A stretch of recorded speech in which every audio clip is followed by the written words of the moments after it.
നമ്മുടെ ജീവിതത്തിലെ ശക്തിപ്പെടുത്തുന്നത്, ചെറുതാകാനുള്ള ശക്തി തരുന്നത് കുർബാനയാണ് എന്ന് പറഞ്ഞാൽ ഞാൻ സൂചിപ്പിച്ചു. ഈശോ വരച്ച ഒരു വട്ടമാണ്. ഞാൻ സെമിനാരിയിൽ നിന്ന് എന്നെ ചിന്തിപ്പിച്ച കാര്യം ഇതാണ്. ഇതുപോലെ അഖിലാണ്ടങ്ങൾ മുഴുവൻ സൃഷ്ടിച്ച തമ്പുരാൻ ഒരപ്പമായി ചെറുതായി. അതാണ് കുർബാന എന്ന് പറയുക. അപ്പൊ നമ്മുടെ ഈ ജീവിതത്തിൽ ചെറുതാകാനുള്ള ശക്തി തരുന്നത് കുർബാനയാണ്. ഒരു പക്ഷേ നമുക്കറിയാം, നമ്മൾ വലിയാഴ്ചയിലൂടെ കടന്നുപോയി, ഈശോയുടെ പീഡാനുഭവങ്ങളിലൂടെ കടന്നുപോയി.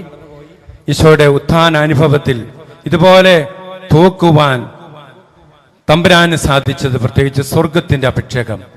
ഈ സ്വർഗത്തിന്റെ അഭിഷേകം നമുക്ക് ലഭിക്കുന്നത് കുർബാനയിലൂടെയാണ്. പ്രത്യേകിച്ച് ഒന്ന് രണ്ട് കാര്യങ്ങൾ ഇതുമായിട്ട് ചേർത്ത് വയ്ക്കാൻ.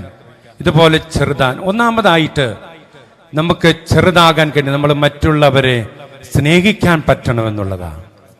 ഈശോ ആഗ്രഹിക്കുന്നത്, കുർബാന നമ്മുടെ മുമ്പിൽ വയ്ക്കുന്ന വെല്ലുവിളി ഇതാണ്, മറ്റുള്ളവരെ സ്നേഹിക്കാൻ പറ്റണം. ഒരുപക്ഷെ എന്തുകൊണ്ടാണ് നമുക്ക് പലപ്പോഴും ദൈവത്തിന്റെ കൃപകൾ ലഭിക്കാത്തത്? ഞാൻ സൂചിപ്പിച്ചതുപോലെ നമ്മുടെ ശരീരം മുഴുവൻ കുർബാനയായതുകൊണ്ട്, യേശുവിൻ്റെ ശരീരം അതുപോലെ നമ്മുടെ ശരീരത്തോട് ചേർത്ത് നമ്മൾ വെച്ചുകൊണ്ട്, പ്രത്യേകിച്ച് നമ്മുടെ സിരകളുടെ കർത്താവിൻ്റെ രക്തം ഒഴുകുമ്പോൾ എന്തുകൊണ്ട് ഈ കൃപ നമുക്ക് ലഭിക്കാതെ സ്നേഹിക്കാനായിട്ട് പറ്റണം. ഒരുപക്ഷെ നമ്മൾ നോമ്പൊക്കെ എടുത്ത് അതിൻ്റെ എല്ലാം പൂർണ്ണതയിലൂടെ കടന്നു പോയിട്ട് സ്നേഹിക്കാൻ. അപ്പോൾ ഒന്നാമതായിട്ട് കുർബാന നമ്മുടെ മുമ്പിൽ വയ്ക്കുന്ന എല്ലാവരെയും പരിധികളില്ലാതെ സ്നേഹിക്കണം. എല്ലാവരും ഒരുപോലെ സ്നേഹിക്കാൻ പറ്റുകയില്ല. സ്നേഹത്തിന് അജഗജാന്തര വ്യത്യാസം ഉണ്ടാകും. പക്ഷേ എൻ്റെ സ്നേഹത്തിൻ്റെ വലയത്തിൽ ഞാൻ ആരെയും മാറ്റി നിർത്തി. കുർബാന നമ്മളോട് ആവശ്യപ്പെടുന്നു മറ്റുള്ളവരെ സ്നേഹിക്കാൻ. അപ്പം നമുക്ക് നമ്മുടെ പ്രായോഗിക ജീവിതത്തിലൂടെ എങ്ങനെ സ്നേഹിക്കാൻ പറ്റും? നമ്മുടെ കുർബാന നമ്മുടെ മുമ്പിൽ വയ്ക്കുന്ന വെല്ലുവിളി എല്ലാവരെയും ചേർത്ത് വയ്ക്കണം, എല്ലാവരെയും സ്നേഹിക്കണമെന്നാണ്. ഒന്നാമതായിട്ട് ബൈബിള് പറയുക, നീ അവർക്ക് വേണ്ടി പ്രാർത്ഥിക്കണം. പ്രാർത്ഥിച്ചുകൊണ്ട് നമ്മുടെ ശത്രുവിൻ്റെ തലയിൽ നമ്മൾ തീക്കനൽ കൂട്ടണം. പ്രാർത്ഥന ഇതിനുള്ള ശക്തി തരുന്ന കുർബാനയാണ്. മറ്റുള്ളവർക്ക് വേണ്ടി പ്രാർത്ഥിക്കാൻ. ഒരു പക്ഷേ നമ്മളെ സ്നേഹിക്കാത്തവര്, നമ്മളെ മാറ്റി നിർത്തിയവര്, നമ്മളെ ഒറ്റപ്പെടുത്തിയവര്, അതിനുള്ള ശക്തി കുർബാന തരും. കുർബാനയിൽ ഓർക്കണം. അങ്ങനെയുള്ളവരെയൊക്കെ പ്രത്യേകിച്ച് സമർപ്പിച്ച് പ്രാർത്ഥിക്കണം. രണ്ടാമതായിട്ട് നമുക്ക് സ്നേഹിക്കാനായിട്ട് പറ്റുക, മറ്റുള്ളവരെ മനസ്സിലാക്കുമ്പോഴാണ് നമുക്ക് സ്നേഹിക്കാൻ പറ്റുക. മറ്റുള്ളവരെ മനസ്സിലാക്കാനുള്ള ശക്തി നമുക്ക് തരുന്നതും വിശുദ്ധ കുർബാനയാണ്. മറ്റുള്ളവരെ മനസ്സിലാക്കാൻ ഞാനൊരു ചെറിയ അനുഭവം ഓർക്കുകയാണ്. ഞാൻ എൻ്റെ PhD ചെയ്തത് MG യൂണിവേഴ്സിറ്റിയിലാണ്. ഒരുപക്ഷെ നിങ്ങൾക്കൊക്കെ സുപരിചിതമായ സ്ഥലമാണ്. അപ്പോഴേ ഞാൻ പാലായിൽ നിന്ന് ബസ്സിലാണ് പലപ്പോഴും പോവുക. ഒറ്റ ബസ്സിൽ യൂണിവേഴ്സിറ്റി ഇറങ്ങുക, അവിടെ ഇറങ്ങി കാര്യങ്ങളൊക്കെ ചെയ്ത് ബസ്സിന് തിരിച്ചു പോരും. ഒരിക്കലും ഇങ്ങനെ പോയപ്പോൾ പിന്നീട് എനിക്ക് കോട്ടയം വരെ പോകണമായിരുന്നു. ഞാൻ ബസ്സിൽ കയറി, യൂണിവേഴ്സിറ്റി അവിടെ നിന്ന് ബസ്സിൽ കയറി നമുക്കൊക്കെ ഇഷ്ടമുള്ളൊരു കാര്യമുണ്ട്, ബസ്സിൽ കയറി കഴിഞ്ഞാൽ ഒറ്റ സീറ്റിൽ ഇരിക്കുക എന്നുള്ളതാണ്. ഒറ്റ സീറ്റ് പ്രേമികളാണ് നമ്മളെല്ലാവരും. അപ്പോൾ ഞാനൊരു ഒറ്റ സീറ്റിൽ അങ്ങ് ഇരിക്കുക.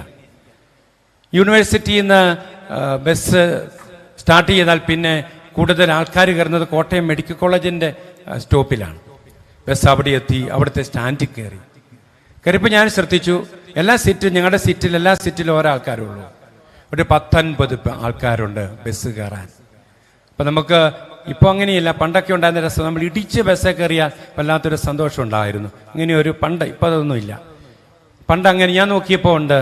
ഞാൻ ഈ ബസ്സിൻ്റെ ഫ്രണ്ട്സ് ഡോറിൻ്റെ 2 സീറ്റ് പുറകിലിരിക്കുമ്പോൾ എനിക്കാണ് 10-40 പേര്, 19ഓളം പേരിങ്ങനെ ബസ്സിൽ കയറാനായിട്ടിരിക്കുകയാണ്.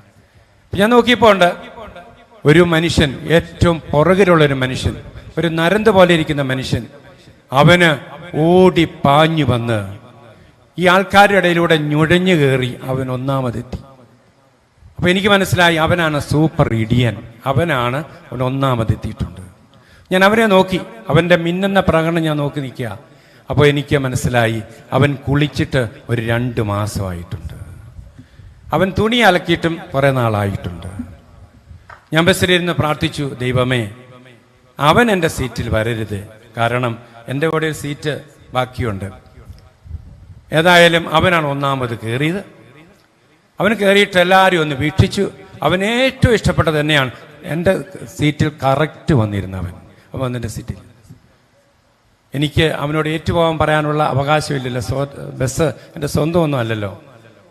അവനോട് ഒന്ന് ഇരുന്നു കഴിഞ്ഞപ്പോൾ എനിക്ക് മനസ്സിലായി, അവൻ കുളിച്ചിട്ട് ഒരു 5 കൊല്ലം ആയിട്ടുണ്ട്. അതുപോലെ ദുർഗന്ധമൊക്കെ വരാനായിട്ട് തുടങ്ങി. ഉടൻ തന്നെ എനിക്ക് ഡ്യൂറോപ്ലക്സിൻ്റെ ബെഡ് പോലെ വിശാലമായ ശരീരമുള്ളത് കൊണ്ടായിരിക്കാം, അവൻ വന്നിരുന്നു. ഉടൻ തന്നെ എൻ്റെ മാറിടത്തേക്ക് ചാരിക്കിടന്നു. നല്ല സുഖം, അവൻ ഉറങ്ങാൻ തുടങ്ങി. ഞാൻ യൂണിവേഴ്സിറ്റി പോയതുകൊണ്ട് ഫാൻസ് ഷർട്ടുമായിരുന്നു വേഷം. ഞാൻ കൈകൊണ്ട് അവനൊന്ന് തട്ടുമ്പോൾ അതിൻ്റെ ഇരട്ടി ആവേശത്തോടെ അവൻ എൻ്റെ മാറിടത്തിലേക്ക് വന്നുകൊണ്ടിരിക്കുക. കുറെ കഴിഞ്ഞപ്പോൾ ഞാൻ അവനെ ഒന്ന് വിളിച്ചുണർത്തി. ഞാൻ പറഞ്ഞു, ഞാനൊരച്ഛനാണെന്ന് പറഞ്ഞു. ഏറ്റില്ല അത്. കാരണം പുള്ളി എൻ്റെ മുഖത്ത് നോക്കിയിട്ട് പുള്ളി വീണ്ടും എൻ്റെ മാറിടത്തിൽ ചാരിക്കിടന്ന് അവൻ ഉറങ്ങാൻ തുടങ്ങി. ഞാൻ മുഴുവൻ പറയുന്നില്ല. എനിക്ക് ഒട്ടും സഹിക്കാൻ പറ്റാത്തൊരു കാര്യം ഉണ്ടായത്, എൻ്റെ വായിൽ നിന്ന് ചില പ്രത്യേക ദ്രാവം കൂടി ഒഴുകാൻ തുടങ്ങി. അപ്പോൾ എൻ്റെ സർവ്വ നിയന്ത്രണവും പോയി. ഞാൻ പറഞ്ഞു, ഇങ്ങനെ ഇവിടെ ഇരുന്നു, ഞാൻ ഏറ്റുപോവുകയാണ്. ഉടനെ ഈ മനുഷ്യൻ പറഞ്ഞു, അച്ഛാ, ഇനി ഞാൻ ഉറങ്ങില്ല. പുള്ളിയുടെ ചരിത്രം പറഞ്ഞു, കഥ പറഞ്ഞു. അവർ കുമരകംകാരാണ്. ഇവരിങ്ങനെ കക്കാവാരി ജീവിക്കുന്ന ആൾക്കാരാണ്. പുള്ളിയുടെ ഭാര്യയും കൂടി ഒരു 10 ദിവസങ്ങൾക്ക് മുമ്പ് കക്കാവാരുന്ന സമയത്ത് ഭാര്യയ്ക്കൊരു ബോധക്കേടുണ്ടായി. കഴിഞ്ഞ 10 ദിവസമായിട്ട് കോട്ടയം മെഡിക്കൽ കോളേജിൻ്റെ ICUവിലാണ്. ഞങ്ങൾക്ക് ആരുമില്ല. 2 പൊടിക്കുഞ്ഞുങ്ങളുണ്ട്. അവരെ അടുത്ത വീട്ടിലാക്കി. 10 ദിവസമായിട്ട് കോട്ടയം മെഡിക്കൽ കോളേജിൻ്റെ ICUവിന് മുമ്പ് ഞാൻ നിൽക്കുക. അച്ചോ, കുളിച്ചിട്ട് 10 ദിവസമായി. ഈ വസ്ത്രം മാറിയിട്ട് വന്ന വസ്ത്രത്തിൽ ഞാൻ നിൽക്കുകയാണ്. ഇപ്പോഴാണ് ഒരാള് എന്നെ അന്വേഷിച്ച് വന്നത്. ഞാൻ അയാളെ നമ്മുടെ മെഡിക്കൽ കോളേജ് നോക്കി നിന്നില്ലെങ്കിൽ മോർച്ചറി നോക്കിയാൽ മതി. അതുകൊണ്ട് ഞാൻ ഈ മനുഷ്യനെ താൽക്കാലമായിട്ട് ഇതിന് മുമ്പിൽ നിർത്തിയിട്ട് ഞാൻ വീട്ടിൽ പോവാ. ഒന്ന് കുളിക്കണം, എനിക്കൊന്ന് വസ്ത്രം മാറണം, എൻ്റെ പിള്ളേരെ ഒന്ന് കാണണം. ഇനി ഞാൻ ഉറങ്ങുകയല്ല അച്ഛാന്ന് പറഞ്ഞു. പുള്ളി എങ്ങനെ ഇത്രമാത്രം പറഞ്ഞെന്ന് എനിക്കറിയത്തില്ല. ഇത് പറയേണ്ട താമസം വീണ്ടും പുള്ളി എൻ്റെ മാറിടത്തേക്ക് ചാഞ്ഞു. ഇപ്പോൾ എനിക്ക് പ്രശ്നം ഉണ്ടായില്ല. ഇപ്പം ഞാൻ എന്നറിയാവോ, എൻ്റെ കൈയെടുത്ത് അദ്ദേഹത്തിൻ്റെ തോളയിലോട്ട് വെച്ചു.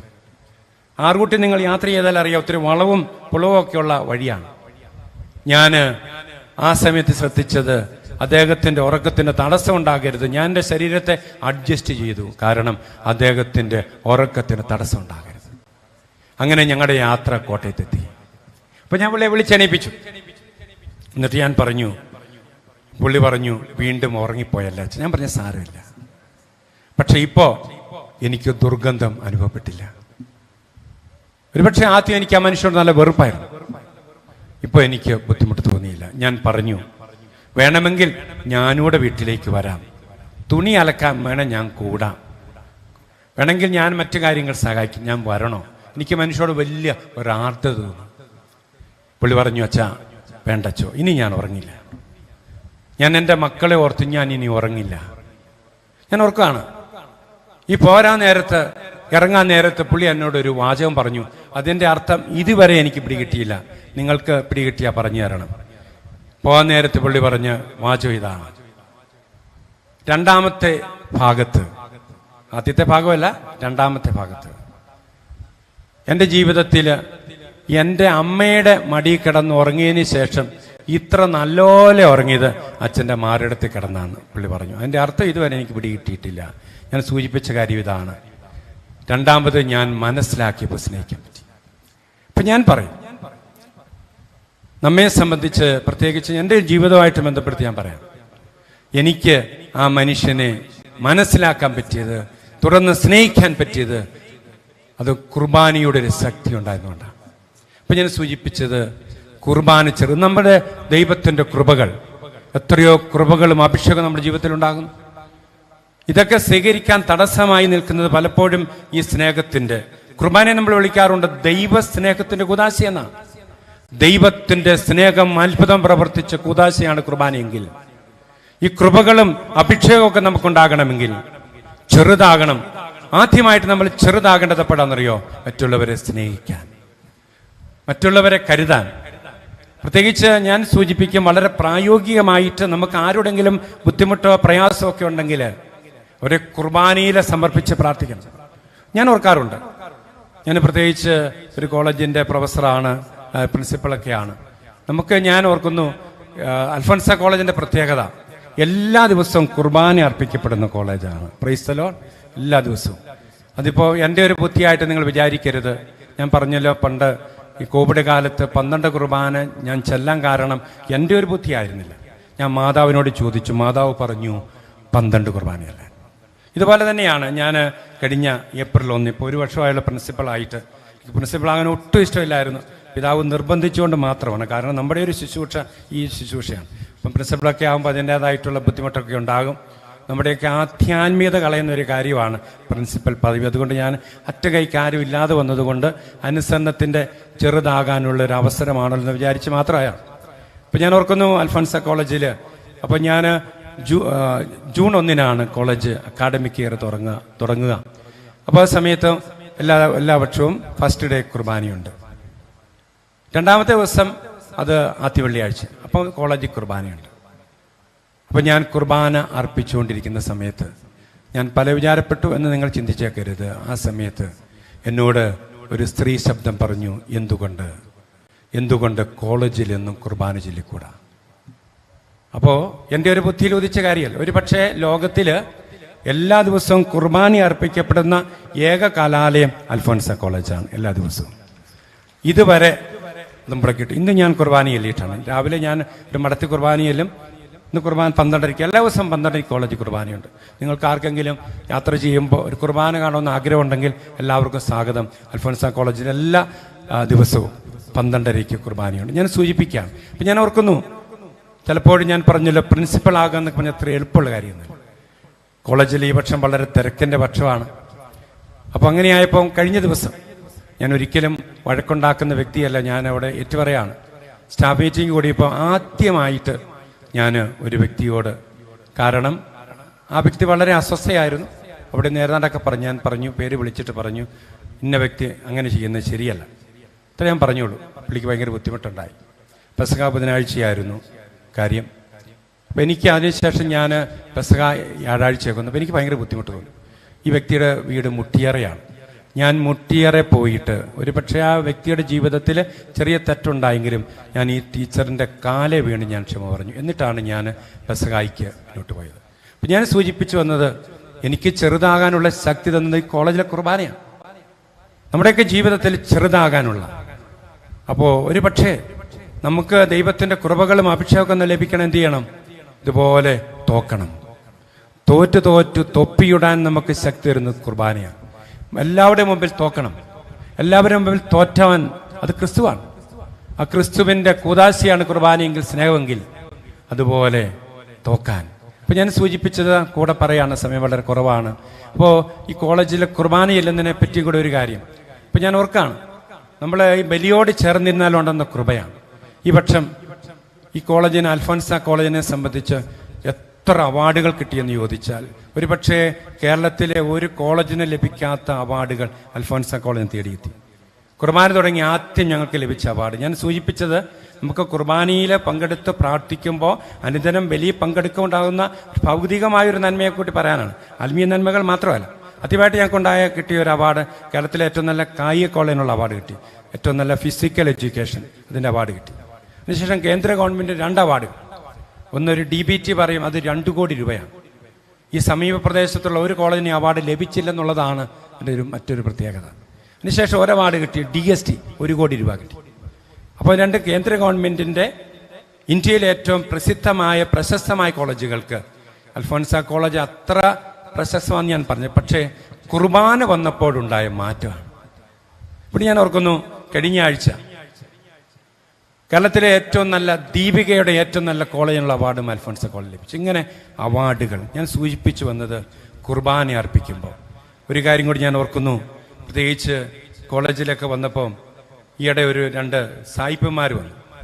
അൽഫോൻസ കോളേജിൽ 1600ഓളം പെൺകുട്ടികളുണ്ട്. അവർ വന്ന് ചോദിച്ച ഒരു ചോദ്യമുണ്ട്, ഇവിടെ കുട്ടികൾ ആരുമില്ലേ? പെൺപിള്ളേരാകുമ്പം വർത്താനം പറയുക സ്വാഭാവികമാണ്. കലവിലയൊക്കെ ഒരു പ്രത്യേകതയാണ്. പക്ഷേ വളരെ ശാന്തമായ. അപ്പോൾ അവർ ചോദിക്കുകയാണ്, ഇവിടെ കുട്ടികളാണ്. ഞാൻ പറഞ്ഞ 1600 കുട്ടികൾ ഇവിടെയുണ്ട്. അപ്പോൾ നമ്മുടെ കുർബാന തരുന്ന ശക്തിയാണ്. മാത്രമല്ല നമ്മുടെ ജീവിതത്തിലെ അൽഫോൻസ കോളേജിൽ പ്രത്യേകിച്ചറിയാം, ഒരു കുഴപ്പമില്ലാതെ പോയ ഒരു വർഷമാണ്. സാധാരണ അവിടെ എന്തെങ്കിലും പ്രശ്നം ഉണ്ടാകാറുണ്ട്, എന്തെങ്കിലുമൊക്കെ. ഇന്നത്തെ കുട്ടികളല്ലേ, ന്യൂ ജനറേഷൻ കുട്ടികളൊക്കെ അല്ലേ. പക്ഷേ ഈ ഒരു പക്ഷം ഞാൻ പറയും, ഒരു മന്ദമാരുതൻ പോലെ കടന്നുപോയി. ഒറ്റ ഒരൊറ്റ കാര്യമാണ്. അവിടെ എല്ലാ ദിവസവും വിശുദ്ധ കുർബാന ഉണ്ടായിരുന്നു. Praise the Lord. നമുക്ക് കരങ്ങൾ ഉയർത്തി കർത്താവിനെ സ്തുതിക്കാം. യേശുവേ നന്ദി, ഹല്ലേലൂയ സ്തുതിക്കുന്നു. സ്വയ വലിയ അഭിഷേകം, പ്രത്യേകിച്ച് കുർബാനയുടെ വലിയ അഭിഷേകം നിങ്ങളിലേക്ക്, നിങ്ങളുടെ അനുദിന ജീവിതത്തിലേക്ക് കൃപകൾ നൽകണമേ. Hallelujah, hallelujah. യേശുവേ നന്ദി, ആരാധന. ഞാൻ സൂചിപ്പിച്ചു വന്ന കാര്യം ഇതാണ്: നമുക്ക് ചെറുതാകാൻ, നമുക്ക് തോക്കാൻ, ദൈവത്തിൻ്റെ വലിയ കൃപകളും അഭിഷേകങ്ങളൊക്കെ നമ്മുടെ ജീവിതത്തിൽ സ്വീകരിക്കാൻ കുർബാന. മൂന്നാമതായിട്ട് ചെറുതാകേണ്ട ഒരു തലമാണ്, അത് പങ്കുവയ്ക്കുന്ന തലമാണ്. കുർബാന നമുക്ക് ഈ ചാക്രിക ലേഖനത്തിലൂടെ കടന്നു പോയാൽ പരിശുദ്ധപിതാവ് പറയുന്നുണ്ട്, ഒരു കൂട്ടായ്മയുടെ കമ്മ്യൂണിയന്റെ അനുഭവത്തിലൂടെ നമ്മളെ കടത്തിവിട്ട് യേശുവിനെ പ്രഘോഷിക്കാനുള്ള ശക്തി തരേണ്ടത് വിശുദ്ധ കുർബാനയാണ്. എന്ന് പറഞ്ഞാൽ പങ്കുവയ്ക്കുന്ന ഒരു തലമുണ്ടാകും.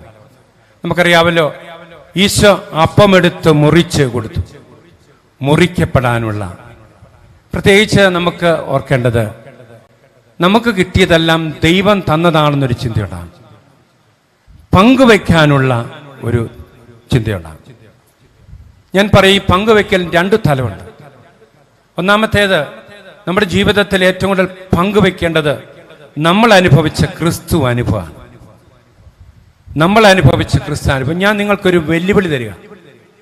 എന്നെ ഏറ്റവും കൂടുതൽ ഈ പക്ഷം ചിന്തിപ്പിച്ച കാര്യം ഇതാണ്. 2023 മിഷൻ ഞായർ സന്ദേശത്തിൽ പരിശുദ്ധ പിതാവ് പറഞ്ഞൊരു കാര്യമുണ്ട്. പിതാവ് പറഞ്ഞു, ക്രിസ്തുവിനെ പ്രഘോഷിക്കപ്പെടാത്ത വ്യക്തികളും ക്രിസ്തുവിനെ പ്രസംഗിക്കാത്ത സ്ഥാപനങ്ങളും തകർന്നു പോകും. അപ്പോൾ എവിടെയൊക്കെ ഞാൻ ക്രിസ്തുവിനെ പ്രഘോഷിച്ചില്ല, ഞാൻ തകരും. അല്ല, ക്രിസ്തുവിനെ പ്രഘോഷിക്കാത്ത പ്രസ്ഥാനങ്ങൾ തകരും. ഇപ്പൊ നമ്മൾ പ്രത്യേകിച്ച് ഈ 2024 ദൈവകാരുണ്യയുടെ തിരുനാൾ ഒരുമിച്ച് ഈ വിശുദ്ധലത്ത് ഒരുമിച്ച് കൂടുമ്പോൾ നമ്മൾ പങ്കുവെക്കേണ്ടത് നമ്മൾ അനുഭവിച്ച ക്രിസ്തു അനുഭവമാണ്. ഞാൻ നിങ്ങളെന്ന് വെല്ലുവിളിക്കാണ്. ഇത്ര നാള് നമ്മൾ ക്രിസ്ത്യാനിയായി ജീവിച്ചിട്ട് നമ്മളിലൂടെ ഒരാളെങ്കിലും ക്രിസ്തുവിനെ കണ്ടു? നമ്മളെ വേട്ടയാടേണ്ട കാര്യമാണ്. ഇതുപോലെ കുർബാന സ്വീകരിച്ചിട്ട്, ഇതുപോലെ കുർബാനയെ പങ്കെടുത്തിട്ട് ഞാൻ വീണ്ടും ആവർത്തിക്കുക, നമ്മുടെ ശരീരം മുഴുവൻ ക്രിസ്തുവിന്റെ ശരീരമാണെങ്കിൽ, ക്രിസ്തുവിന്റെ രക്തമാണെങ്കിൽ, ഇത്ര നാള് നമ്മൾ ജീവിച്ചിട്ട് ഒരാളെങ്കിലും ക്രിസ്തുവിനെ ചൂണ്ടിക്കാണിച്ചു കൊടുക്കാൻ പറ്റുമോ? എൻ്റെ ജീവിതത്തിലൂടെ മറ്റുള്ളവർക്ക് ക്രിസ്തുവിനെ കാണിച്ചു കൊടുക്കാൻ പറ്റണം. കുർബാന വെക്കുന്ന വെല്ലുവിളി ഇതാണ്. ക്രിസ്തുവാകണം, ക്രിസ്തുവിനെ ചൂണ്ടിക്കാണിച്ചു കൊടുക്കണം. ഒരുപക്ഷെ ഈയിടെ നിങ്ങൾ സോഷ്യൽ മീഡിയാസിൽ കണ്ട ഒരു വ്യക്തി, ഞാൻ ആ വ്യക്തിയുടെ അടുത്ത് പോയത് കൊണ്ടാണ്. ഒരുപക്ഷെ നമ്മുടെ ജീവിതത്തിൽ ഉണ്ടാകുന്ന അനുഭവങ്ങളൊക്കെ ദൈവം ഒരുക്കുന്ന അനുഭവങ്ങളാണ്. ഈ ദിവസങ്ങൾ എന്നെ ഏറ്റവും കൂടുതൽ ചിന്തിപ്പിച്ച ഒരു വ്യക്തി ഒരു മുസ്ലിം സഹോദരനാണ്. സോഷ്യൽ മീഡിയാസിൽ അദ്ദേഹത്തിൻ്റെ യൂട്യൂബിലൊക്കെ അദ്ദേഹത്തിൻ്റെ കാര്യമുള്ളത് കൊണ്ട് അദ്ദേഹത്തിൻ്റെ പേര് ഞാൻ പറയുന്നു. അദ്ദേഹം കോട്ടയംകാരൻ സിയാദ് മുഹമ്മദ് എന്ന് പറഞ്ഞൊരു വ്യക്തിയാണ്. ഒരുപക്ഷെ നിങ്ങൾ കേട്ടിരിക്കും, അദ്ദേഹത്തെ പറ്റി കേട്ടിരിക്കും. അദ്ദേഹം സോഷ്യൽ മീഡിയാസിലൊക്കെ യൂട്യൂബിൽ നിങ്ങൾ അല്ലെങ്കിൽ അടിച്ചു കൊടുത്താൽ മതി, സിയാദ് മുഹമ്മദ് കിട്ടും. അദ്ദേഹത്തിൻ്റെ പ്രത്യേകത, അദ്ദേഹം 8ാം ക്ലാസ്സിൽ പഠിക്കുന്ന സമയത്ത് ആരോ ഒരാൾ അദ്ദേഹത്തിന് ബൈബിള് കൊടുത്തു. ഏത് മതമാണെന്ന് നിങ്ങൾക്കറിയാം. ഇദ്ദേഹം ഈ ബൈബിള് സൂക്ഷിച്ചു വെച്ചു, എന്നിട്ട് വായിക്കാൻ തുടങ്ങി. വായിച്ച് 21ാമത്തെ വയസ്സിൽ അദ്ദേഹം ക്രിസ്തുവിനെ കണ്ടെത്തി, ക്രിസ്തുവിനെ തൻ്റെ ജീവിതത്തിൽ ചേർത്ത് വെച്ച് ഇപ്പോഴും ഈ പേരിൽ അറിയപ്പെടുക. അദ്ദേഹം ഒരു നല്ല ക്രിസ്ത്യാനിയായി ജീവിക്കുക. ഞാൻ അദ്ദേഹത്തിൻ്റെ അടുത്ത് പോയിട്ടുണ്ട്.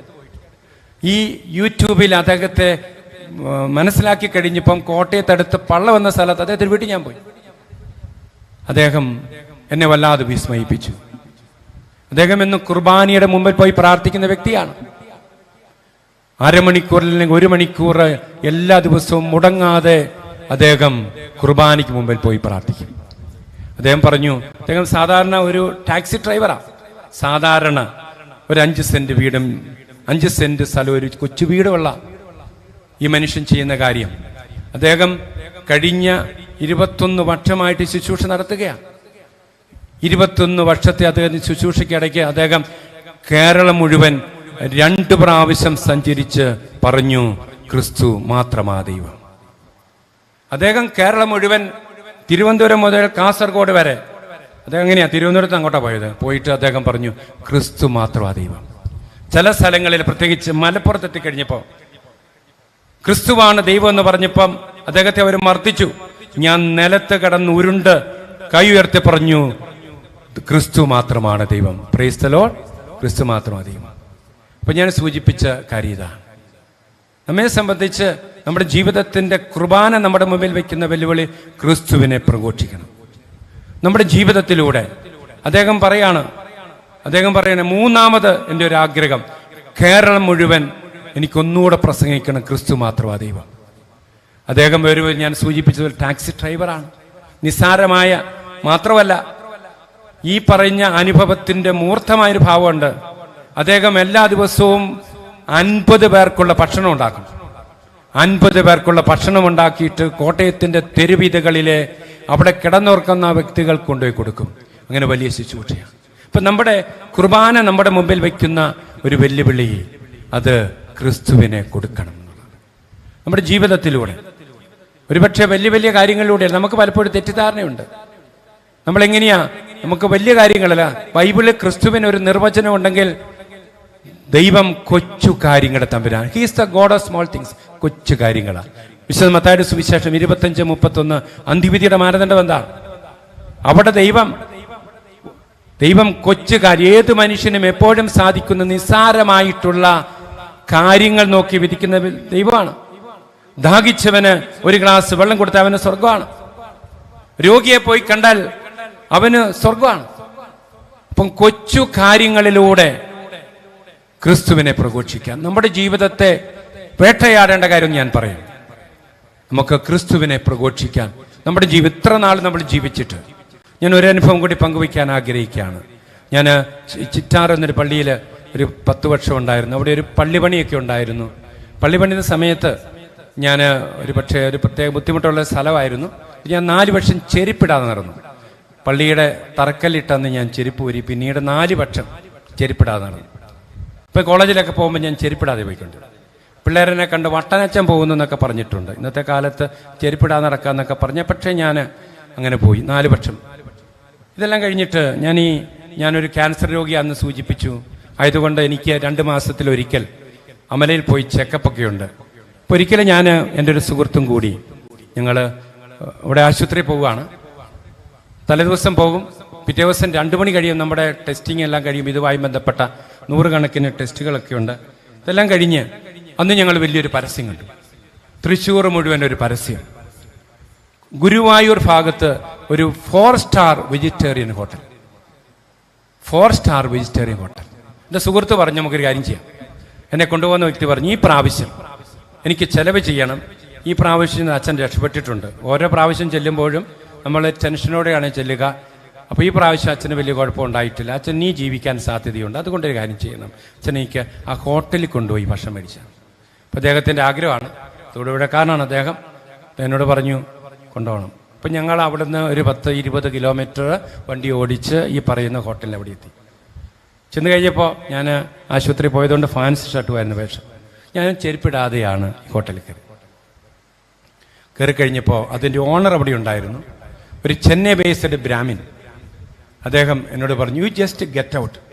പുള്ളി എൻ്റെ മുഖത്ത് നോക്കി പറഞ്ഞു, താങ്കൾ പുറത്തു പോകണം. പുള്ളി പറഞ്ഞു, ഇതൊരു 4 സ്റ്റാർ വെജിറ്റേറിയൻ ഹോട്ടലാണ്. അപ്പം ഇതുപോലെ ചെരുപ്പിടാത്ത വൃത്തി മെനയില്ലാത്തവന്മാരെ ഒന്നും കയറ്റുകയല്ല. ഇംഗ്ലീഷിലാണ് പറഞ്ഞത്, ഞാനിവിടെ പറയുന്നില്ല.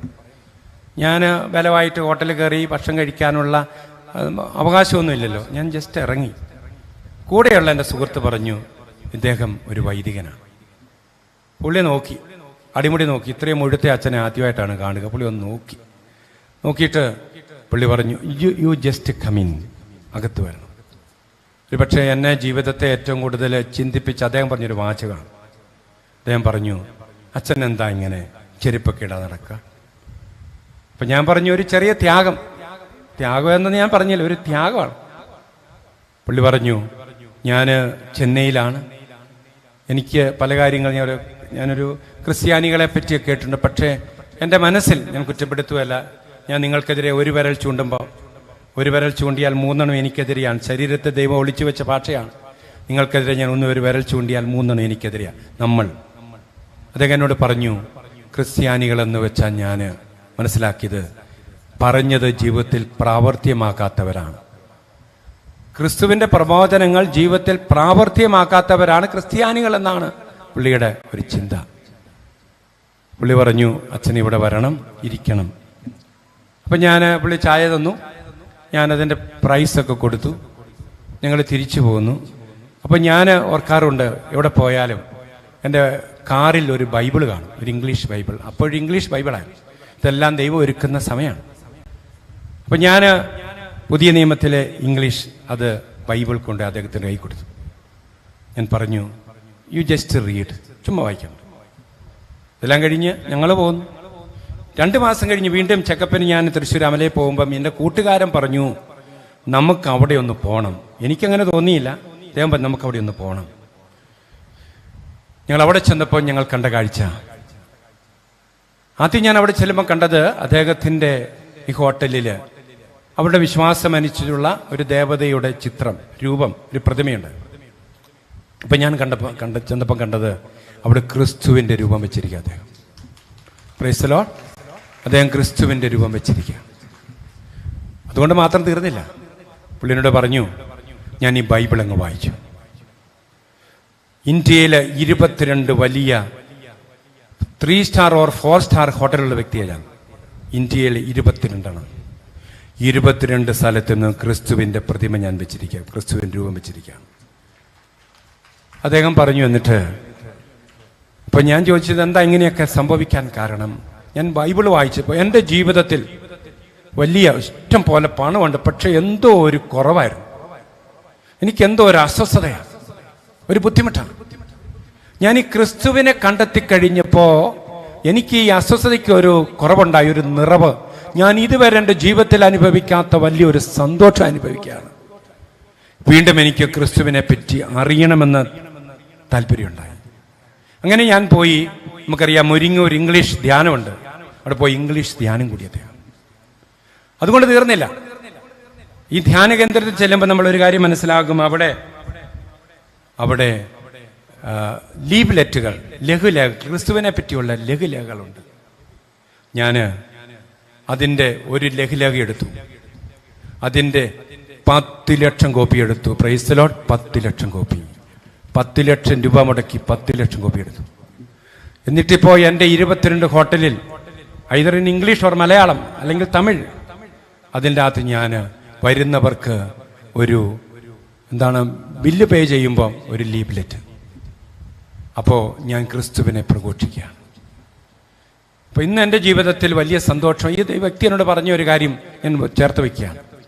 ഞാൻ പിന്നെ എൻ്റെ ജീവിതത്തെ ഏറ്റവും കൂടുതൽ എൻ്റെ ചങ്കിൽ, എൻ്റെ നേരിപ്പോടിൽ വലിയൊരു അനുഭൂതി ഉണ്ടായത് ഞാൻ കുർബാനയെപ്പറ്റി വായിച്ചപ്പോഴാണ്.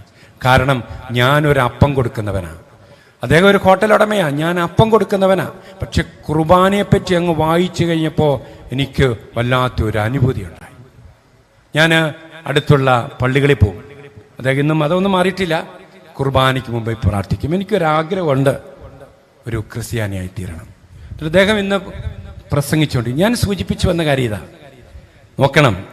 ഞാൻ അദ്ദേഹത്തോടൊരു ചോദ്യം ചോദിച്ചു, ഇങ്ങനെയൊക്കെ വന്നാൽ ഇങ്ങരുടെ ബിസിനസ്സിനെ നെഗറ്റീവായി ബാധിക്കില്ല? പുള്ളി പറഞ്ഞു, ബാധിക്കട്ടെ. പക്ഷെ ഒരു കാര്യം ഞാൻ പറയുന്നു, ഞാൻ ക്രിസ്തുവിനെ കണ്ടുമുട്ടിക്കഴിഞ്ഞ് എനിക്ക് ഒരു പരാജയം ഉണ്ടായിട്ടില്ല, എനിക്ക് വിജയം ഉണ്ടായി, കൂടുതൽ വിജയം ഉണ്ടായി. അപ്പം ഞാൻ സൂചിപ്പിച്ചു വരുന്ന കാര്യം ഇതാണ്, നമ്മുടെയൊക്കെ ഒരു വലിയ വെല്ലുവിളി, പ്രത്യേകിച്ച് 2024 ദൈവക്കാരുടെ തിരുനാളിൽ അമ്മയെ വേട്ടയാണ്. നമ്മുടെ ജീവിതത്തിലെ ഏറ്റവും വലിയ ഒരു ചിന്ത ഇതാണ്, ക്രിസ്തുവിനെ നമ്മളിലൂടെ. ഒരു പക്ഷേ ഞാൻ സൂചിപ്പിച്ചു, ഞാൻ ചെയ്ത ചെറിയൊരു ത്യാഗമാണ്, ആ ത്യാഗത്തിൻ്റെ വിലയാണ്. നമ്മളിതുപോലെ കുർബാന നമ്മുടെ മുമ്പിൽ വയ്ക്കുന്നു, ത്യാഗത്തിലൂടെ, ചെറിയ കാര്യങ്ങളിലൂടെ മറ്റുള്ളവർക്ക് ക്രിസ്തുവിനെ കാണിച്ചു കൊടുക്കണം. ഒരു പക്ഷേ നമ്മളെല്ലാവരും നല്ലവരാ. കൊച്ചച്ഛൻ സൂചിപ്പിച്ചു, ഇവിടെ നോക്കിയാൽ നല്ല പ്രകാശമുള്ള ആൾക്കാരാണ്, നല്ല കുമ്പസാരമെല്ലാം കഴിഞ്ഞ് നല്ല കൂടുതൽ ദൈവത്തിൻ്റെ പ്രകാശം കൊണ്ട് നിറഞ്ഞവരാണ് നമ്മളൊക്കെ നല്ല ആൾക്കാരാണ്. ഒരു പക്ഷേ പാപത്തിൻ്റെ തിന്മയുടെ വഴിയിലൂടെ നടക്കുന്നവരല്ല. പക്ഷെ ദൈവം നമ്മളോട് ചോദിക്കുന്ന ചോദ്യം, ഇത്ര നാള് നീ ക്രിസ്തുവിനെ അറിഞ്ഞിട്ട്, ഈ കുർബാന നീ എൻ്റെ ജീവിതത്തെ ചേർത്ത് വെച്ചിട്ട് ഒരാളെങ്കിലും ക്രിസ്തുവിനെ ചൂണ്ടിക്കാണിക്കാൻ സാധിച്ചു? അപ്പോൾ നമ്മുടെ ജീവിതത്തിലെ ഒരു വെല്ലുവിളി, കുർബാന ചെറുതാകുന്നതിന് മറ്റൊരു തലവിതാണ്, മറ്റുള്ളവർ ക്രിസ്തുവിനെ കൊടുക്കണം. മാത്രമല്ല ഈ പങ്കുവെക്കലിന്റെ രണ്ടാമത്തെ ഒരു തലമുണ്ട്. അത് നമ്മുടെ സാധ്യതകൾ മറ്റുള്ളവർക്ക് കൊടുക്കണം. നമുക്ക് കിട്ടിയത് ഒരുപക്ഷെ നമ്മുടെ സമ്പത്താകാം. നമ്മുടെ ജീവിതത്തിലെ ഏറ്റവും വലിയൊരു ഭാഗ്യമെന്ന് നമുക്കുള്ളത് പങ്കുവയ്ക്കുക. എൻ്റെ ജീവിതത്തെ ഏറ്റവും കൂടുതൽ ബൈബിളിൽ എന്നെ ചിന്തിപ്പിച്ചത്, എൻ്റെ ജീവിതത്തെ മാറ്റിയത് ലൂക്കായുടെ സുവിശേഷം 12:48 ലൂക്ക 12:48 എന്നറിയാവോ? 12:48 എങ്ങനെ? കൂടുതൽ തന്നവരോട് കൂടുതൽ ചോദിക്കും. ആർക്കൊക്കെ കൂടുതൽ തന്നോ ദൈവം കൂടുതൽ ചോദിക്കും. ഇപ്പൊ നമുക്ക് കിട്ടിയ ക്രിസ്തു അനുഭവം ഒരുപക്ഷെ കൂടുതൽ മറ്റുള്ളവരെക്കാൾ കൂടുതലായിട്ട് ക്രിസ്തുവിനെ ജീവിതത്തോട് ചേർത്ത് വെക്കാൻ കഴിഞ്ഞിട്ടുണ്ടെങ്കിൽ നമുക്ക് മറ്റുള്ളവരെ കൂടുതൽ അറിയിക്കാനുള്ള ഒരു വിളിയുണ്ട്. കൂടുതൽ തന്നവർക്ക് ദൈവം കൂടുതൽ ചോദിക്കും. അതുപോലെയാണ് നമുക്ക് കിട്ടിയ സാധ്യതകളൊക്കെയാണ്. നമ്മുടെ ജീവിതത്തിൻ്റെ ഏറ്റവും വലിയൊരു ഭാഗ്യം നമുക്കുള്ളത് പങ്കുവയ്ക്കാൻ പറ്റും. പലപ്പോഴും നമ്മളൊക്കെ ചിന്തിക്കാറുണ്ട്, ഒരുപക്ഷെ നമുക്ക് നല്ല വീടൊക്കെ ഉണ്ട്. ഇപ്പോഴൊക്കെ ആണെങ്കിൽ ഞാൻ കോട്ടയത്ത് നിന്ന് ഇച്ചിരി മടുത്താണ് വന്ന് രാവിലെ ഓഫീസിലെ പരിപാടി കഴിഞ്ഞ് പിന്നെ 2.5 മണിക്കൂർ പ്രിൻസിപ്പൽസ് കോൺഫറൻസ് ആയിരുന്നു, അവിടെ ഇരുന്ന് മടുത്തു. ഇങ്ങനെയാണ് വന്നത്. ഞാനിങ്ങനെ വണ്ടി ഓടിച്ചിങ്ങ് വരുമ്പോൾ ഞാൻ ഓർത്തു, എത്രയോ മനോഹരമായ വീടുകളാണ്, ഒന്നിനൊന്ന് കിടപിടിക്കുന്ന വീടുകൾ. ഒരു കാര്യം ഓർത്തോണം, നമ്മൾ ഒരുപക്ഷെ നമ്മുടെ ജീവിതത്തിൻ്റെ മുഴുവൻ നമ്മൾ ചേർത്ത് വെച്ച് നമ്മളുണ്ടാക്കിയ ഭവനങ്ങളുണ്ടല്ലോ, നമ്മൾ മരിച്ചു കഴിയുമ്പോൾ പറയും യു ഗെറ്റ് ഔട്ട്. വീട് പറയും ഇറങ്ങിപ്പോകാൻ. വീട് തിരിച്ചു പറയോ? ചേട്ടൻ അല്ലെങ്കിൽ ചേച്ചി ഒത്തിരി കഷ്ടപ്പെട്ടുണ്ടാക്കിയ വീടാണ്, പോകണ്ട. 3-4 ദിവസം ഇവിടെ ഇരുന്നിട്ട് നമുക്ക് ഇച്ചിരി തമാശയൊക്കെ പറഞ്ഞ് ബോബനമോളിയൊക്കെ പറഞ്ഞ് ചിരിച്ച് കളിച്ച് വീട് പറയും ഗെറ്റ് ഔട്ട്. മാക്സിമം 24 മണിക്കൂറാണ്. പണ്ടൊക്കെ 24 ഉണ്ടായിരുന്നു, ഇപ്പം അത്രയും ഇല്ല. കാരണം ആരും സമയമില്ല, മരിച്ചു വീട്ടിൽ വരാൻ ആൾക്കും താല്പര്യമില്ല. അതുകൊണ്ടൊക്കെ അധികം നേരമില്ല, 5-8 മണിക്കൂറേ ഉള്ളൂ. നിങ്ങളുടെ വീട് പറയും യു ഗെറ്റ് ഔട്ട്. നമ്മൾ ചിന്തിക്കേണ്ട കാര്യമാണ്. അതുപോലെയാണ് നമ്മുടെ പ്രിയപ്പെട്ടവർ. നമ്മൾ മരിച്ചു കഴിഞ്ഞ് നമ്മൾ ആരാണ്? നമ്മൾ ശവമാണ്. ഞാൻ ഓർക്കുന്നു, ഞാൻ ഒരിക്കലും കോളേജിൽ അൽഫോൺസ കോളേജിൽ പഠിപ്പിച്ചുകൊണ്ടിരിക്കുക. അപ്പം അവിടെ എക്കണോമിക്സ് ഡിപ്പാർട്ട്മെൻറ്റിലാണ്, എക്കണോമിക്സുകാരാണ്. ഇപ്പോൾ 10-70 പിള്ളേരുണ്ട്. ഞങ്ങൾ ആവശ്യത്തോടെ ഞാനിങ്ങനെ പഠിപ്പിച്ചുകൊണ്ടിരിക്കുന്ന സമയത്ത് ഒരു ചേട്ടൻ, ഞാനിരുന്ന ഇടവകയിലെ ചേട്ടൻ, 40 വയസ്സുള്ള പുള്ളി പെട്ടെന്ന് ഓടി വന്നിട്ട് എന്നോട് പറഞ്ഞു, അച്ഛാ അച്ഛനെപ്പോഴാ സമയം? ഞാൻ പറഞ്ഞു എനിക്കിഷ്ടം പോലെ സമയമാണ്, എന്നാ കാര്യം? പുള്ളി പറഞ്ഞു, എൻ്റെ ഭാര്യ ഇപ്പം കുഴഞ്ഞു വീണ് മരിച്ചു, അച്ഛനെപ്പോഴാ സമയം അടക്കാൻ? നമ്മൾ മരിച്ചാൽ നമ്മുടെ പ്രിയപ്പെട്ടവർക്ക് ആഗ്രഹം എന്നറിയോ? പിന്നെ നമ്മൾ നടക്കണമെന്നുള്ളൂ. പറയോ? ഒരു പക്ഷേ നമ്മൾ ആലങ്കാരികമായ ഭാഷയെ പറയും, പോകരുത്, തരുവേല, വിടുവേല, അച്ഛാ കൊണ്ടുപോകരുതെന്നൊക്കെ പറയും. എങ്കിലും നമ്മുടെ പ്രിയപ്പെട്ടവർ നമ്മൾ ഉപേക്ഷിക്കും. മറ്റൊരു കാര്യമാണ് നമ്മുടെ സമ്പത്ത്. ഞാൻ ഓർക്കുന്നു, ഞാൻ തൃശ്ശൂർ അമലയിലാണ് എൻ്റെ ചികിത്സ. ഞാനൊരു 21 വർഷമായിട്ട് അവിടെ ചികിത്സിക്കുന്നുണ്ട്. ഞങ്ങൾ കാണുന്ന മാത്യു എന്നൊരു ഡോക്ടറാണ് വർഷങ്ങളായിട്ട്. ഞാൻ പലപ്പോഴും ആ ഡോക്ടറിൻ്റെ അടുത്തിരിക്കുമ്പോൾ അവിടെ വരുന്ന പല രോഗികൾ തമ്മിൽ ഞങ്ങൾ പരിചയം ഉണ്ടായിട്ടുണ്ട്, ഒരേ ഡോക്ടറിൻ്റെ കീഴിൽ വരുന്നവരൊക്കെ ആയതുകൊണ്ട്. അപ്പം ഞാൻ ഓർക്കാറുണ്ട്, എൻ്റെ കൂടെ പലപ്പോഴും ഡോക്ടറെ കാണാൻ വരുന്ന രോഗി സൂസൻ്റെ വീട് തൃശ്ശൂർ. അവിടെ വളരെ പ്രസിദ്ധമായ ആലപ്പാട്ട് വീട്ടിലെയാണ്. 10 വർഷമായിട്ട് ക്യാൻസറിൻ്റെ ചികിത്സയാണ്. ഒരു 3 മാസങ്ങൾക്ക് മുമ്പ് അദ്ദേഹത്തിൻ്റെ ഭർത്താവ് ആൻറ്റു എന്നെ വിളിച്ച് പറഞ്ഞു, അച്ചു ഒരു ദുഃഖവാർത്തയുണ്ട്, എൻ്റെ ഭാര്യ മരിച്ചുപോയി. എന്നിട്ട് അദ്ദേഹം എന്നോട് പറഞ്ഞു, ഞാൻ അവക്ക് വേണ്ടി 10 കോടി രൂപ ചെലവാക്കി, 10 കോടി രൂപ, പക്ഷേ പറ്റിയില്ല. നമ്മുടെ പ്രിയപ്പെട്ടവർ നമ്മുടെ സമ്പത്ത് നമ്മളെ ഉപേക്ഷിക്കും. അപ്പോൾ ഞാൻ പലപ്പോഴും ഇങ്ങനെ പറയാറുണ്ട്, എല്ലാവരും ഉപേക്ഷിക്കുമ്പോൾ നമ്മളെ സ്വീകരിക്കാനുള്ളത് നമ്മുടെ പള്ളി മാത്രമാണ്. പള്ളി മാത്രം. നിന്റെ വീട് പറയും നീ പോ, പ്രിയപ്പെട്ടവർ പറയും, യാത്രാമൊഴി പറയും, അല്ലെങ്കിൽ നമ്മുടെ സമ്പത്ത്. അപ്പോൾ അവസാനം നമ്മെ ക്ഷണിക്കാൻ സ്വീകരിക്കാനുള്ളത് നമ്മളെ ക്രിസ്തു മാത്രമാണ്. പള്ളി എന്ന് പറഞ്ഞ ക്രിസ്തുവാണ്. അപ്പം നമ്മുടെ പങ്കുവയ്ക്കുന്ന ഒരു മനോഭാവം ഉണ്ടാകും. കുർബാന ഈശോ മുറിച്ചതിൻ്റെ ഓർമ്മയാണെങ്കിൽ പങ്കുവയ്ക്കാം. അപ്പം നമുക്ക് നമ്മുടെ ജീവിതത്തിലെ ഭാഗ്യമാണ്. പ്രത്യേകിച്ച് കുർബാനയുടെ അനുഭവത്തിന് വേണ്ടി, കുർബാനയുടെ പ്രചാരണത്തിന് വേണ്ടി ജീവിതത്തിൽ പക്ഷെ നിങ്ങളൊക്കെ പറയും അച്ഛന് പറയാം. എൻ്റെ ജീവിതത്തിലെ ഏറ്റവും വലിയ എൻ്റെ ജീവിതത്തിലുണ്ടായതെല്ലാം കുർബാന തന്ന ഒരു അനുഭവമാണ്. എൻ്റെ ജീവിതത്തിൽ പ്രത്യേകിച്ച് ഈ പ്രസംഗിക്കാനൊക്കെ ഒരു പക്ഷേ ഇതൊക്കെ സാധിച്ചത് എന്തു ത്യാഗം സഹിച്ച് യാതൊരു പ്രതിഫലവും മേടിക്കാതെ നമ്മൾ പ്രസംഗിക്കണമെന്നുള്ള ചിന്ത എനിക്ക് തന്ന കുർബാനയാണ്, കുർബാനയുടെ അനുഭവമാണ്. ഞാൻ ഓർക്കാറുണ്ട്, ഞാൻ മുമ്പ് ചിറ്റാറുന്നൊരു പള്ളി പണി. അപ്പം ഞാൻ ഓർത്ത് പറഞ്ഞ കാര്യം ഇതാണ്. അപ്പോൾ ഞാൻ ആ പള്ളിക്ക് വേണ്ടി കൊടുത്തത് പങ്കുവയ്ക്കണം. ഞാൻ കൊടുത്തത് 1,30,00,000 രൂപ കൊടുത്തു. കാരണം ഞാൻ എൻ്റെ 80 സെൻറ്റ് സ്ഥലം വിറ്റ് ഞാൻ പള്ളിക്ക് കൊടുത്തു. ഇപ്പം 80 ലക്ഷം രൂപ. എനിക്ക് 10 വർഷം കോളേജിൽ നിന്ന് കിട്ടിയ മുഴുവൻ പണം ഞാൻ പള്ളി കൊടുത്തു. പങ്കുവയ്ക്കുക എന്നുള്ളത് പ്രധാനപ്പെട്ടതാണ്. നമുക്ക് പലപ്പോഴും ഞാൻ ഇങ്ങനെയൊക്കെ ചിന്തിക്കാറുണ്ട്, ശരിയാണോ എന്ന് എനിക്കറിയത്തില്ല. ഞാൻ ഇരുന്ന പള്ളികളിലൊക്കെ 7 മണിയാകുമ്പോൾ ഞാനൊരു കാര്യം ചെയ്യാറുണ്ട്. പള്ളിയിലെ കുരിശ് വരെ കഴിഞ്ഞ് കൊന്തയായിട്ട് സെമിത്തേരി കൂടെ പോകും. അവിടെയുള്ള ആത്മാക്കൾക്ക് വേണ്ടി പ്രാർത്ഥിക്കും. കാരണം ഇന്നത്തെ വലിയൊരു ബുദ്ധിമുട്ട് മരിച്ചുപോയ നമ്മുടെ പ്രിയപ്പെട്ടവർക്ക് വേണ്ടി പോലും പ്രാർത്ഥിക്കാൻ ആൾക്കാരില്ലെന്നുള്ളതാണ്. ഈ ദിവസം ഞാൻ ധ്യാനിപ്പിക്കാൻ പോയ പള്ളിയിൽ എന്നെ ചിന്തിപ്പിച്ച അവിടുത്തെ തിരുനാളോടനുബന്ധിച്ച് നോട്ടീസ് കണ്ടു. നോട്ടീസിൽ 2 സകല മരിച്ചോടെ തിരുനാൾ. അപ്പം ഞാൻ ചോദിച്ചു, വികാരിച്ച് എന്താ 2 സകല മരിച്ചോടെ തിരുനാൾ? വെള്ളിയാഴ്ചയും ശനിയാഴ്ചയും. അച്ഛനോട് പറഞ്ഞെന്നറിയാം. അച്ഛൻ പറഞ്ഞു, അച്ഛൻ ഈ പള്ളി വന്നിട്ട് 5 കൊല്ലം, അച്ഛൻ്റെ 5ാമത്തെ വർഷമാണ്. ആദ്യത്തെ ദിവസം സകല മരിച്ചോടൻ തിരുനാൾ. അതിനോട് അച്ഛൻ പറഞ്ഞു, നമ്മുടെ പ്രിയപ്പെട്ടവരാണ്, മാതാപിതാക്കളാണ്, അതുകൊണ്ട് നിങ്ങൾ പൂക്കൾ വെക്കണം, അവിടെ തിരികൾ കത്തിക്കണം, പ്രാർത്ഥിക്കണം ഒക്കെ പറഞ്ഞു. അച്ഛൻ നോക്കിയപ്പോൾ ഒരു 10-40 കല്ലറയിൽ ആരുമില്ല, പൂവില്ല. അന്വേഷിച്ചപ്പോഴാണ് മനസ്സിലായത്, ഈ 40 കല്ലറയിൽ പ്രാർത്ഥിക്കാൻ ആരുമില്ല. ഒന്നെങ്കിൽ അവരെല്ലാം വിറ്റുപോയിട്ടുണ്ട്, അല്ലെങ്കിൽ കുടുംബങ്ങൾ തകർന്നു പോയിട്ടുണ്ട്. അച്ഛൻ തീരുമാനിച്ചു, പിറ്റേ ദിവസം അച്ഛൻ പറഞ്ഞു, പള്ളിയുടെ ചെലവിൽ 2ാമത്തെ സകല മരിച്ചോടൻ തിരുനാളാണ്. പള്ളിച്ചെലവിൽ പൂവെക്കും, പള്ളിച്ചെലവിൽ തിരികത്തിക്കും, പള്ളിച്ചെലവിൽ കുർബാന. അങ്ങനെ കേരളത്തിലെ ഒരു പള്ളിയുടെ പേര് ഞാൻ പറയുന്നില്ല, പള്ളിയിൽ 2 സകല മരിച്ചോടൻ തിരുനാൾ കൊണ്ടാടുന്ന പള്ളിയുണ്ട്.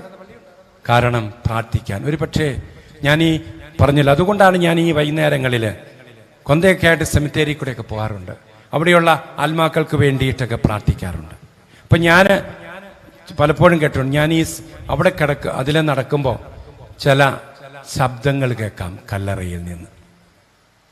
കല്ലറയിൽ നിന്ന് ഇങ്ങനെയാ കേൾക്കുക, ഇച്ചിരൂടെ പ്രാർത്ഥിച്ചേക്കാമായിരുന്നു, ഇച്ചിരൂടെ ക്ഷമിച്ചേക്കാമായിരുന്നു, ഇച്ചിരൂടെ കൊടുത്തേക്കാമായിരുന്നു. ഞാൻ പറഞ്ഞു, മിണ്ടാതെ കിടന്നോണം, ഒരു കാര്യമില്ല, ഇനി വല്ല കാര്യമുണ്ടോ? അപ്പം ഞാൻ സൂചിപ്പിച്ച കാര്യമാണ്, ഈ കുർബാന നമ്മുടെ മുമ്പിൽ വയ്ക്കുന്ന നമ്മൾ പങ്കുവയ്ക്കണം. നമുക്ക് കിട്ടിയതല്ല, ഈശോ തൻ്റെ ജീവിതം പങ്കുവച്ചില്ലേ? ഈശോ തൻ്റെ ശരീരം നമുക്ക് തന്നില്ലേ? നമ്മുടെ കൂടെ അവസാനം വരെ ഉണ്ടാകാൻ കുർബാനയായി മാറിയില്ലേ? അതെങ്കിൽ പങ്കുവയ്ക്കണം. ജീവിതത്തിലെ ഏറ്റവും വലിയൊരു ഭാഗ്യത. പിന്നെ ഇത് ഞാൻ പറഞ്ഞതല്ല, ധനവാന്റെ ലാസറിന്റെ ഉപമയിൽ ധനവാൻ കല്ലറ കിടന്ന് പറയുന്നുണ്ട്, ഈശോ അപരാഗത്തോട് പറയുന്ന അത് കാര്യം ഞാൻ സൂചിപ്പിച്ചത്. അതുകൊണ്ട് കല്ലറ, അതുകൊണ്ട് നമുക്ക് പങ്കുവയ്ക്കാൻ, നമുക്ക് കിട്ടിയ സാധ്യതകളൊക്കെ മറ്റുള്ളവർക്ക് പങ്കുവയ്ക്കാൻ. അപ്പോൾ നമുക്ക് അങ്ങനെ സാധിക്കട്ടെ. ഞാൻ കുർബാനയുടെ ഒരു 3 തലവാ സൂചിപ്പിച്ചത്, അങ്ങനെ പങ്കുവെച്ച് ജീവിക്കാൻ സമയമായിട്ടുണ്ട്. അപ്പോൾ നമുക്ക് പ്രത്യേകമായിട്ട് പ്രാർത്ഥിക്കാം. ഈ ദൈവകരുണയുടെ തിരുനാളിന് ഒരുക്കമായിട്ട് 4 ദിവസത്തെ വചനപ്രഘോഷത്തിലൂടെ നമ്മൾ കടന്നു പോവുകയായിരുന്നു. അപ്പം നമുക്ക് ഈ കരുണ, ദൈവത്തിൻ്റെ കരുണ ഏറ്റവും നമുക്ക് ലഭിക്കുന്നത് കുർബാനയിലൂടെയാണ്, പ്രായോഗികമായിട്ട്. അതുകൊണ്ട് നമ്മൾ ചിന്തിക്കേണ്ട കാര്യം ഇതാണ്, നമ്മൾ കുർബാനയോട് ചെന്നിരിക്കണം. എവിടെ അത്ഭുതം ഉണ്ടാകുന്നു, അവിടെ കുർബാനയുള്ളപ്പോഴാണ്. ഞാനൊരു കാര്യം കൂടി പറയുകയാണ്, പ്രത്യേകിച്ച് ഈ വിശുദ്ധ സ്ഥലത്ത് വരുമ്പോൾ മാതാവും കുർബാനയും മാതാവും സമഞ്ജസമായി സമ്മേളിക്കുന്ന സ്ഥലങ്ങളിലാണ് ഏറ്റവും വലിയ അത്ഭുതം ഉണ്ടാകുന്നത്.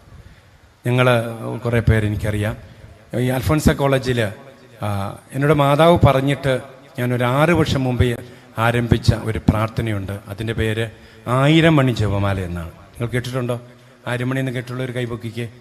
കുറച്ച് പേര് കേട്ടിട്ടുണ്ട്. അപ്പോൾ 1000 മണി ജപമാല എന്നൊരു ജപമാലയുണ്ട്. അത് ഞാൻ കണ്ടെത്തിയതല്ല, അത് മാതാവ് പറഞ്ഞതാണ്. ഒരു ദിവസം ഞാനിങ്ങനെ കോളേജിലേക്ക് പോകാൻ തുടങ്ങിയപ്പോൾ എന്നോട് പറഞ്ഞു, ഇനി ആ പള്ളിയിൽ 1000 മണി ജപമാല ചെല്ലണം. അപ്പം അങ്ങനെ അത് 1000 മണി എന്ന് പറഞ്ഞാൽ വലിയ ഒരു 20 മീറ്ററുള്ള വലിയൊരു കൊന്തയാണ്. 1000 നന്മ നിറഞ്ഞു പറയുമ്പോൾ ചെല്ലുക. എല്ലാ രഹസ്യം 20 രഹസ്യം, ഒരു രഹസ്യത്തിന് 50 നന്മ, അങ്ങനെ 20 × 50 അങ്ങനെ 1000 മണി ജപമാലയാണ്. അപ്പം നിങ്ങൾക്കാർക്കെങ്കിലും ഇപ്പോഴും അൽഫോൺസ കോളേജ് എല്ലാ ശനിയാഴ്ചയും 11:30 തുടങ്ങും, 4 മണിക്ക് കുർബാന തീരും. അപ്പം എല്ലാ ശനിയാഴ്ചയും അൽഫോൺസ കോളേജിലുണ്ട്. അതിന് മുമ്പ് ഞാൻ ഇന്ന് പള്ളിയിലായിരുന്നു. മാതാവ് പറഞ്ഞിട്ടാണ് ഞാൻ ഓർക്കാറുണ്ട്. അത് കുർബാന എഴുന്നള്ളിച്ച് വെച്ചാണ് ചെല്ലേണ്ടത്. കുർബാന നമ്മൾ എഴുന്നള്ളിച്ച് വെക്കും. കുർബാനയ്ക്ക് ചുറ്റും ജപമാല പിടിക്കും. എന്നിട്ടാണ് 1000 മണി ജപമാല ചെല്ലുക.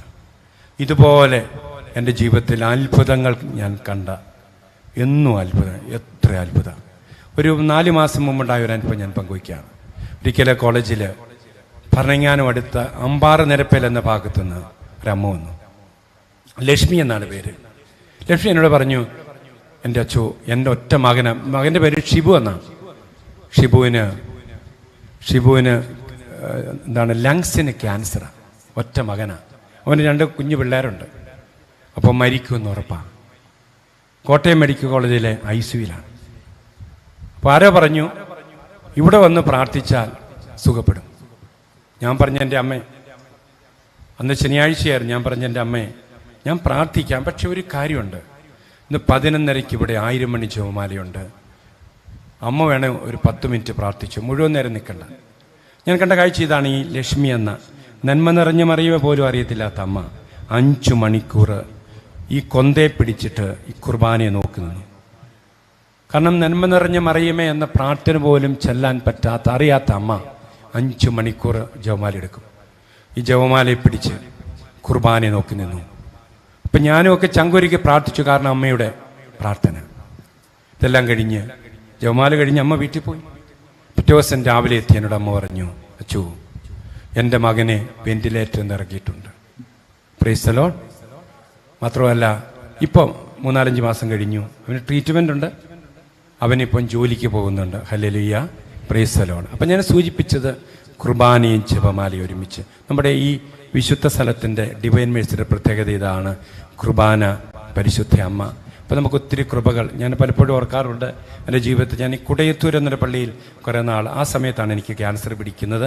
2001 എനിക്ക് ക്യാൻസർ അസുഖം ഉണ്ടായത്. ഈ സമയത്ത് ഞാൻ ഇവിടെ വന്ന് എന്തേരം പ്രാർത്ഥിച്ചെന്നറിയാം.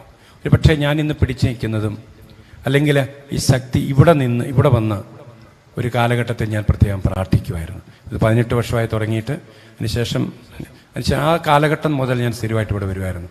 ഓരോ ട്രീറ്റ്മെൻറ്റിന് പോകുമ്പോഴും അവിടെ വരുമായിരുന്നു. എന്നെ ശക്തിപ്പെടുത്തിയത് നമുക്ക് ദൈവത്തിന് നന്ദി പറയാം.